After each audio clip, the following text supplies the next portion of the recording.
ফিলিস্তিনের স্বাধীনতাকামী সংগঠন হামাস সন্ত্রাসী গোষ্ঠীর তকমা পাওয়ার পর ১৯৯৭ সাল থেকেই যুক্তরাষ্ট্রের সঙ্গে সব ধরনের কূটনৈতিক আলোচনা বন্ধ ছিল। কিন্তু একদিকে জিম্মি, অন্যদিকে কে শাসন করবে গাজা, এ নিয়ে দ্বিধাদ্বন্দ্বে থাকা ট্রাম্প প্রশাসন অতীতের কূটনৈতিক নিয়ম ভেঙে হামাসের সঙ্গে সরাসরি আলোচনা করেছে। আর এই বিষয়টি হয় অত্যন্ত গোপনে।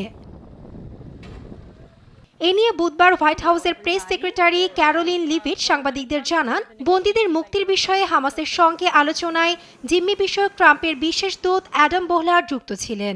তিনি বেশ কিছুদিন ধরে কাতারের দোহায় হামাসের জ্যেষ্ঠ নেতাদের সঙ্গে আলোচনা করেন।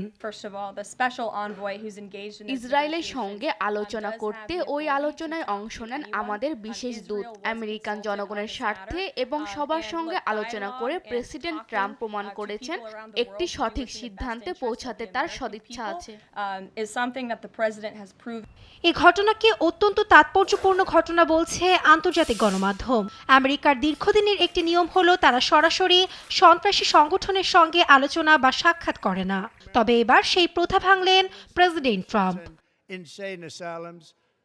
এর মধ্যে হোয়াইট হাউসের ওভাল অফিসে হামাসের হাত থেকে মুক্তি ৮ ইসরায়েলি জিম্মির সঙ্গে দেখা করেন মার্কিন প্রেসিডেন্ট ট্রাম্প। এরপর সামাজিক মাধ্যমে তিনি অবিলম্বে সব ইসরায়েলি